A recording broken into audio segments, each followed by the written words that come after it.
साल 2024 ये साल हमारे देश भारत के लिए बहुत ही ऐतिहासिक साल रहा है। लगभग 500 साल पुराना एक बहुत बड़ा डिस्प्यूट इस साल फाइनली रिजॉल्व हो गया। जी हाँ, आप सही समझ रहे हैं।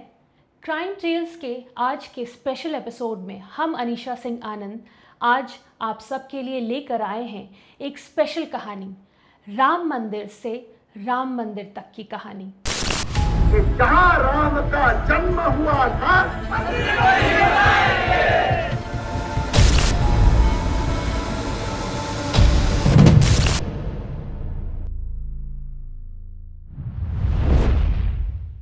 सन 1528 से पहले अयोध्या में एक राम मंदिर हुआ करता था, जिसे मुगल शहंशाह बाबर ने तुड़वाकर एक मस्जिद बनवा लिया, जिसे नाम दिया बाबरी मस्जिद। उस मस्जिद को सन 1992 में ध्वस्त कर दिया गया और अब 2024 में दोबारा उसी जगह राम मंदिर की दोबारा स्थापना हुई। लगभग इस 500 सालों के सफर में बहुत कुछ हुआ। इस राम मंदिर से राम मंदिर तक के बनने की कहानी में न जाने कितनी आहुतियां दी गई। इन आहुतियों को महज एक नंबर देकर आगे बढ़ जाना बहुत आसान होगा, लेकिन ये सिर्फ नंबर्स नहीं हैं। ये एक बहुत लंबा स्ट्रगल है, बहुत लंबी कहानी है। और अगर इन 500 सालों की कहानी को हम नैरेटिव्स में डाइसेक्ट करें तो लगभग 3 मोटे मोटे नैरेटिव्स बनते हैं। एक तो पब्लिक और रिलीजियस सेंटिमेंट्स का नैरेटिव्स, दूसरा जुडिशियल नैरेटिव और तीसरा पॉलिटिकल नैरेटिव। तो चलिए शुरुआत से इस कहानी की शुरुआत करते हैं। लोगों का मानना है कि अयोध्या में जब पहली बार राम मंदिर बना तो वो राम के बेटे कुश ने ही अपने पिता की याद में वो मंदिर बनवाया था। धीरे धीरे जब समय आगे बढ़ा तो मंदिर की हालत खराब होती चली गई और उसके बाद फिर उज्जैन के महाराज विक्रमादित्य अयोध्या पहुंचे। उन्होंने जब अयोध्या में कदम रखा तो उन्हें वहाँ के राम मंदिर के बारे में पता चला, लेकिन उन्होंने देखा कि वो मंदिर की हालत बहुत ही जर्जर थी। तो उन्होंने सोचा कि अयोध्या के उस राम मंदिर को वो फिर से डेवलप करेंगे और साथ साथ अयोध्या के इंफ्रास्ट्रक्चर को भी वो बेटर करेंगे। तो विक्रमादित्य के अगुवाई में अयोध्या का वो राम मंदिर और अयोध्या दोनों का डेवलपमेंट होने लगा। फिर दौर शुरू हुआ मुगलों का। 1526 में बाबर पहली बार भारत आया और जैसा कि उस समय प्रचलन था, बाहर के इन्वेडर्स जब भी किसी नए जगह पर पहुंचते थे तो अपने कल्चर और अपने रिलीजन का डोमिनेंस दिखाने के लिए वहाँ के प्रेजेंट कल्चर और वहाँ के रिलीजन को सबसे पहले अटैक करते थे। तो बाबर ने भी वही किया। 1528 में उसने अपने कमांडर मीर बाकी को कहा कि वहाँ पे जो मंदिर प्रेजेंट है उसको तुड़वाकर एक मस्जिद बनाए। मीर बाकी ने बाबर के कहने पर अयोध्या में राम मंदिर को तुड़वा दिया और वहीं पर एक मस्जिद की स्थापना की, जिसे बाबरी मस्जिद का नाम दिया गया। तो जब राम की भूमि पर मंदिर तुड़वाकर मस्जिद की स्थापना होने लगी तो वहाँ के लोकल लोग दबी आवाज़ में प्रोटेस्ट करने लगे। वो आवाज़ उठाने लगे कि ये राम की जन्मभूमि है और हमारे मंदिर को तोड़कर ये मस्जिद बनना गलत है। लेकिन उन्हें पता था कि मुगलों के सामने उनकी एक नहीं चलने वाली। तो जो दबी आवाज़ में प्रोटेस्ट उठ रहे थे वो दबके ही रह गए और वहाँ पे फाइनली एक मस्जिद की स्थापना हो गई। लेकिन इन सब में एक चीज़ बहुत ही सिग्निफिकेंट हुई। ये वो दौर था जब बाहर के ट्रैवलर्स भारत आ जा रहे थे और उसी समय कुछ ब्रिटिश ट्रैवलर्स भी भारत का सफ़र कर रहे थे और उन्होंने अपने रिटन अकाउंट में इन बातों का वर्णन किया है कि कैसे अयोध्या में पहले एक राम मंदिर हुआ करता था जिसे बाबर ने तुड़वाया और बाबर ने तुड़वाकर वहाँ पे मस्जिद की स्थापना की और कैसे लोगों ने प्रोटेस्ट किया इन चीज़ों पर, लेकिन उस प्रोटेस्ट का दमन हो गया। तो इस तरीके से मुगल काल में मंदिर का होने का एक रिटन अकाउंट कहीं ना कहीं मौजूद था, जो कि आगे चल के इस पूरी कहानी को एक प्रॉपर कंक्लूजन तक ले जाने में मदद करता है। धीरे धीरे मुगलों का दौर भारत में कमज़ोर होता चला गया। अब जैसे मुगल भारत में कमज़ोर होने लगे तो भारत के जो हिंदू राजा थे जिनके पास पावर थी, उन्हें लगा कि राम मंदिर के बारे में दोबारा सोचा जाए। उन राजाओं में से एक राजा थे सवाई जय सिंह। उन्होंने मस्जिद के पास ही एक ज़मीन ली और उस ज़मीन के ऊपर एक राम चबूतरा बनवा दिया और उस राम चबूतरे को हिंदुओं को दे दिया पूजा करने के लिए। अब उस राम चबूतरे पर हिंदू पूजा करने लगे जो कि मस्जिद में नहीं जा सकते थे। तो अब ऐसा स्ट्रक्चर हुआ कि मस्जिद के अंदर मुस्लिम नमाज पढ़ते थे और मस्जिद के बाहर राम चबूतरे पर राम जी की पूजा होती थी। फिर धीरे धीरे मुगल काल भारत से ख़त्म हुआ और उसके बाद ब्रिटिशर्स की एंट्री हुई। जब धीरे धीरे ब्रिटिशर्स भारत में मजबूत होते गए तो लोकल लोगों ने, हिंदुओं ने ब्रिटिशर्स को थोड़ा पुश करने लगे कि ये जगह हमारी है, ये जगह राम जी की है और यहाँ पर मस्जिद बनाया गया है, तो अब इस जगह को हमें वापस दे दिया जाए जहाँ पर हम लोग राम जी की मंदिर की स्थापना करेंगे। तो इस दबाव में आकर सन 1838 में ब्रिटिश एडमिनिस्ट्रेशन ने अपने एक ऑफिसर को अपॉइंट किया। इस ऑफिसर का नाम था रॉबर्ट मॉन्टगोमेरी मार्टिन और उन्हें ये काम दिया गया कि वो उस जगह का सर्वे करें और पता करें कि उस मस्जिद के नीचे आखिर था क्या। रॉबर्ट मॉन्टगोमेरी ने अपना सर्वे किया और उन्होंने अपनी रिपोर्ट दी। उनकी रिपोर्ट 3 बिंदुओं पर थी। मॉन्टगोमेरी के रिपोर्ट के अकॉर्डिंग जिस जगह पर मस्जिद है, मस्जिद के नीचे एक मंदिर हुआ करता था, लेकिन उस मस्जिद की स्थापना उस मंदिर को तोड़कर की गई है या किसी प्लेन जगह पर की गई है, इस बात की पुष्टि नहीं की जा सकती। फिर आता है साल 1853। मस्जिद के पास ही एक जगह होती है हनुमान गढ़ी, जो कि निर्मोही अखाड़ा द्वारा मेंटेन किया जाता था। ये निर्मोही अखाड़ा कुछ बैरागी संत द्वारा चलाया जाता था। अब 1853 में ये बैरागी संत डिसाइड करते हैं कि अब वो उस मस्जिद का कंट्रोल अपने हाथ में ले लेंगे और वहाँ पर एक मंदिर की स्थापना करेंगे। ये जैसे ही ये डिसीजन लेते हैं और वो मस्जिद पर कंट्रोल करने के लिए जाते हैं तो वहाँ पे राइट्स जैसा सिचुएशन हो जाता है। ये पहला रिकॉर्डेड राइट का सिचुएशन होता है जहाँ पर हिंदू और मुस्लिम के बीच में मस्जिद और मंदिर को लेकर वायलेंस शुरू हो जाता है। इसके बाद आने वाले 1-2 सालों तक प्रदेश में छोटे मोटे राइट्स के सिचुएशन लगे रहते हैं और उसके बाद एक टिट फॉर टैट वाला सिचुएशन होता है जहाँ पे एक सुन्नी क्लेरिक अचानक से ये कह देते हैं कि जो हनुमान गढ़ी है वो पहले एक मस्जिद हुआ करती थी और उस मस्जिद को तोड़कर वो मंदिर बना दिया गया है। तो लगभग 500 की संख्या में ये मुस्लिम्स पहुंच जाते हैं हनुमान गढ़ी पर कंट्रोल करने के लिए, लेकिन वहाँ पर ऑलरेडी 8000 के लगभग बैरागी संत अपने मंदिर को प्रोटेक्ट करने के लिए वहाँ पे ऑलरेडी मौजूद रहते हैं। सिचुएशन कंट्रोल के बाहर चला जाता है और कुछ 75 मुस्लिम लोगों की जान चली जाती है। ऐसे में ब्रिटिश एडमिनिस्ट्रेशन को सिचुएशन कंट्रोल में लेने के लिए एक बड़ा डिसीजन लेना पड़ता है और वो उस जगह पर मतलब कि जो डिस्प्यूटेड लैंड है उसका एक विभाजन कर देते हैं। तो ये साल होता है सन 1857।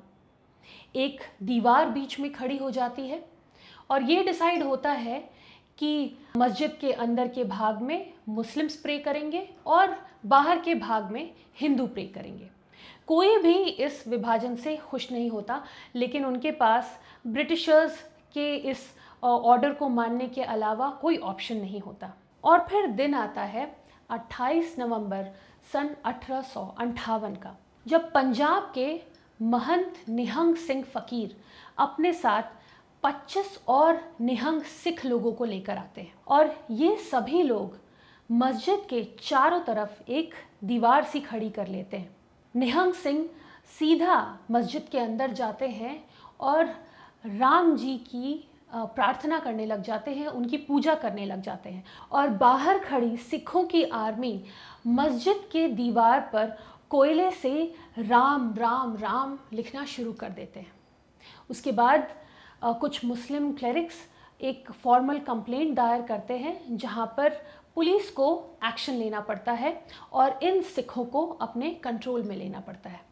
ऐसे ही कुछ साल गुजर जाते हैं और कुछ ना कुछ छोटी मोटी या छोटी बड़ी घटनाएं होती रहती हैं। फिर आता है साल 1883, जब राम चबूतरे के महंत रघुबर दास एक फॉर्मल परमिशन दायर करते हैं कि वो राम चबूतरे के प्रीस्ट हैं, हेड प्रीस्ट है, वो सालों से राम चबूतरे पर पूजा कर रहे हैं, तो उन्हें अब ये अधिकार दिया जाए कि वो वहाँ पे एक मंदिर की स्थापना करें।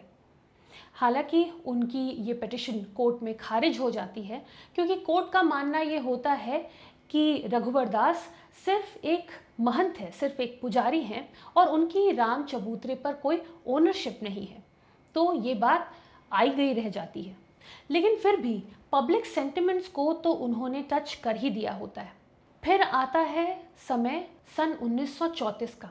दिन था 27 मार्च, जब शाहजहांपुर में एक गौ हत्या हो जाती है, जिसके बाद एक बहुत बड़ा राइट्स का सिचुएशन क्रिएट हो जाता है और लोगों में इतना ज़्यादा आक्रोश होता है कि कुछ लोग सीधा पहुंच जाते हैं बाबरी मस्जिद पर और उसके ऊपर एक हमला बोल देते हैं और बाबरी मस्जिद के गुंबद को भारी नुकसान पहुंचता है।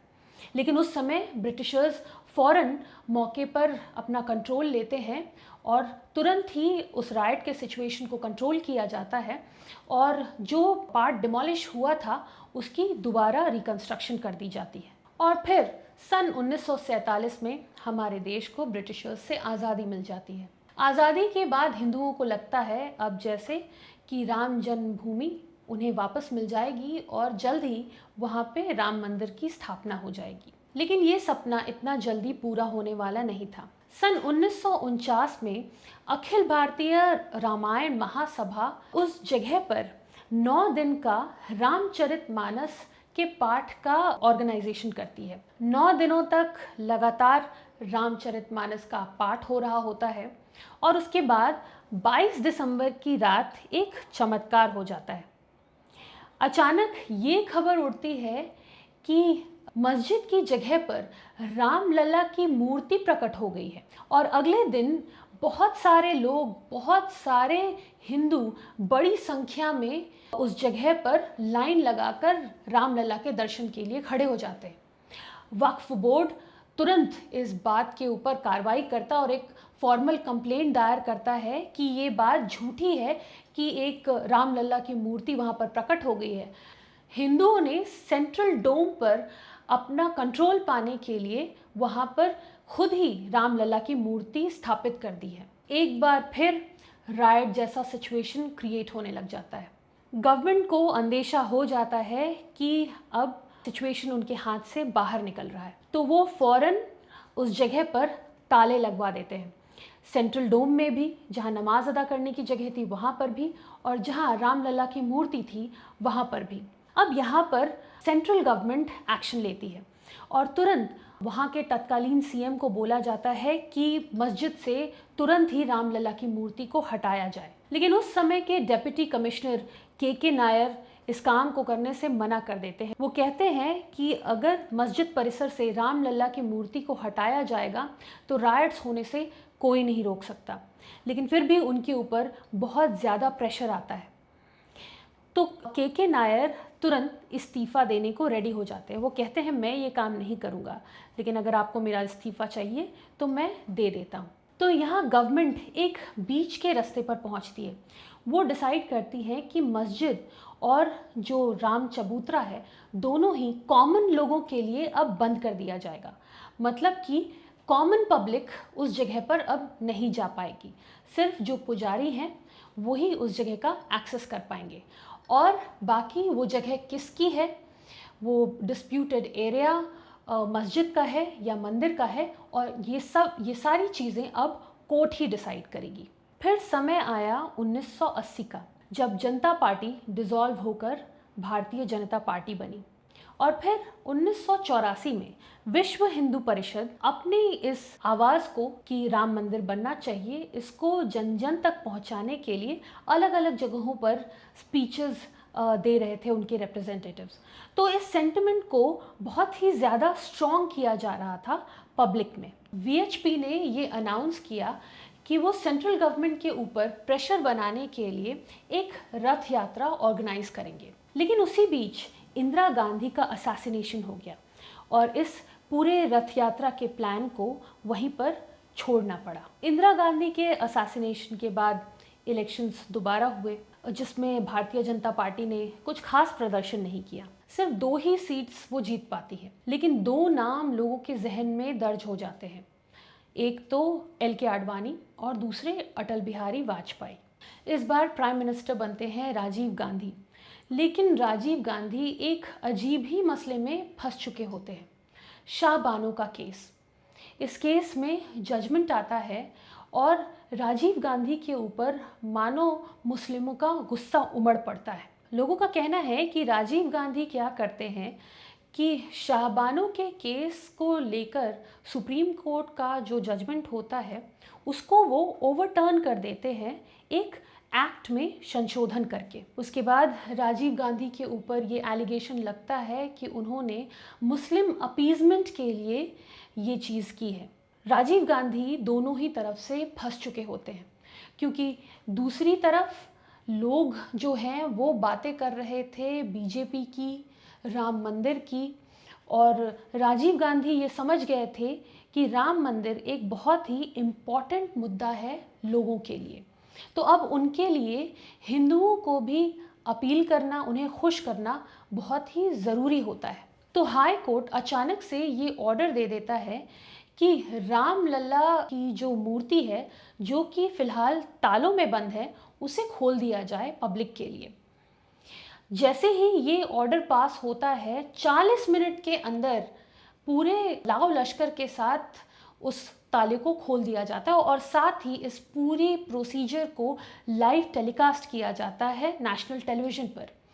अब लोग ये कहते हैं कि ये हिंदुओं को खुश करने के लिए राजीव गांधी की एक रणनीति है। अब इस बात में एक विरोधाभास होती है। जब रामलला के मूर्ति को ताले में बंद किया जा रहा था, तब गवर्नमेंट की तरफ से ये बात कही गई थी कि अगर ऐसा नहीं किया जाएगा तो रायट जैसा सिचुएशन हो जाएगा। लेकिन अब जब 40 मिनट के अंदर ही ताले को खोलने की बात की गई तो कहा गया कि लॉ एंड ऑर्डर सिचुएशन जो है वो कंट्रोल में रहेगा। तो इस बात के कारण राजीव गांधी के ऊपर बहुत सारे सवाल भी उठे थे। एक बार फिर वीएचपी रथ यात्रा निकालने को तैयार थी और एक बार फिर एल.के. आडवाणी ये अपील करते हैं कि वो अपनी रथ यात्रा निकालेंगे, जो कि सोमनाथ से शुरू होगी और सीधा अयोध्या तक पहुंचेगी। और इस बार रथ यात्रा की शुरुआत भी हो गई। ये रथ यात्रा 22 अक्टूबर 1990 को बिहार के समस्तीपुर पहुंचती है, जहां पर लालू प्रसाद यादव एल.के. आडवाणी की गिरफ्तारी करवा लेते हैं। वो ये कहते हैं कि वो अपने प्रदेश में किसी भी तरीके का सांप्रदायिक हिंसा होना अलाउ नहीं करेंगे। एल.के. आडवाणी को बिहार में गिरफ्तार तो कर लिया जाता है, लेकिन उनके कर सेवक अब भी इस रथ यात्रा को आगे बढ़ाते हैं और वो दोबारा अयोध्या की तरफ अपने प्रोसेशन को लेकर आगे बढ़ते हैं। लेकिन यूपी के उस समय के सीएम मुलायम सिंह यादव ये कहते हैं कि अगर डिस्प्यूटेड एरिया पर किसी परिंदे ने पर मारने की कोशिश भी की तो उसके लिए अच्छा नहीं होगा। लेकिन कर सेवक मुलायम सिंह यादव की इस बात को एक चैलेंज की तरह लेते हैं और 30 अक्टूबर को पूरे लाव लश्कर के साथ वो सब उस मस्जिद के प्रेमाइसेस के पास पहुंच जाते हैं और उस जगह का कंट्रोल अपने हाथ में लेने की कोशिश करने लगते हैं। तो मुलायम सिंह पुलिस एडमिनिस्ट्रेशन को ये ऑर्डर देते हैं कि उनके ऊपर गोलियां चलवा दी जाए। कर सेवकों के ऊपर गोलियां दागी जाती हैं। 30 से भी ज़्यादा कर सेवक अपनी जान गंवा बैठते हैं और इस पूरे इंसिडेंट को जलियांवाला बाग के इंसिडेंट के साथ कंपेयर किया जा रहा होता है। मतलब घाव बहुत गहरे लगे थे लोगों को। फिर समय आता है सन 1991 का। बीजेपी एक बहुत ही स्ट्रॉन्ग पार्टी के रूप में उभर कर सामने आती है। यूपी में इस बार बीजेपी की सरकार बनती है हालांकि सेंटर में अब भी कांग्रेस का ही वर्चस्व होता है और यूपी के सीएम बनते हैं बीजेपी के कल्याण सिंह। कल्याण सिंह सीएम बनने के बाद अयोध्या आते हैं और वो ये नारा लगाते हैं कि राम लल्ला हम आए हैं, मंदिर यहीं बनाएंगे। और ये नारा बहुत ही ज़्यादा प्रचलित हो जाता है। उसके बाद ये लोगों में सेंटिमेंट्स की तरह दौड़ता है, उनके खून में सेंटिमेंट्स की तरह दौड़ने लग जाता है ये नारा। तो कल्याण सिंह ने एक बहुत ही श्रूड डिसीजन लिया। उन्होंने लैंड एक्विजिशन एक्ट के तहत डिस्प्यूटेड एरिया के आसपास की ज़मीन को स्टेट गवर्नमेंट के अंडर ले लिया और श्री राम जन्मभूमि न्यास ट्रस्ट के नाम 1 रुपए की लीज पर दे दिया और ये कहा कि उस ज़मीन पर श्री राम कथा पार्क का निर्माण होगा। ये पूरी चीज़ उन्होंने टूरिज़्म डेवलप करने के नाम पर की थी और कुछ मुस्लिम ग्रुप्स ने इस पूरे डिसीजन के ऊपर विरोध किया और दोबारा कोर्ट गए। कोर्ट ने तुरंत इस पूरे ऑर्डर के ऊपर स्टे लगा दिया और वहाँ पर किसी भी तरीके के कंस्ट्रक्शन को बैन कर दिया। कोर्ट ने किसी भी तरीके के कंस्ट्रक्शन के वर्क के ऊपर स्टे ऑर्डर तो लगा दिया था, लेकिन वीएचपी ने इस स्टे ऑर्डर के बाद ये कहना शुरू किया, ये वर्ड स्प्रेड करने शुरू किए कि कंस्ट्रक्शन के ऊपर स्टे लगा है, लेकिन किसी भी तरीके के डिस्प्यूटेड स्ट्रक्चर के डिमोलिशन के ऊपर तो किसी भी तरीके का ऑर्डर नहीं है। तो इसका मतलब डिमोलिशन तो किया ही जा सकता है। वीएचपी की ये सारी बातें बिटवीन द लाइंस थी, लेकिन उन्होंने एक फॉर्मल अल्टीमेटम सेंट्रल गवर्नमेंट को दे दिया था कि 3 महीने के अंदर अंदर अगर किसी भी तरीके का रेजोल्यूशन नहीं निकला तो उन्हें कोई ना कोई एक्शन लेना होगा और वो राम मंदिर बनाने के लिए कदम उठा लेंगे। हालांकि 3 महीने तक कुछ भी नहीं होता, किसी भी तरीके की मीटिंग का कोई कंक्लूजन नहीं निकलता। वीएचपी ये कहती है कि 6 दिसंबर 1992 को अयोध्या में एक कर सेवा होगा और वो अपने जितने भी कर सेवक होते हैं देश के, उन सब को आह्वान करती है कि वो अयोध्या पहुँचे।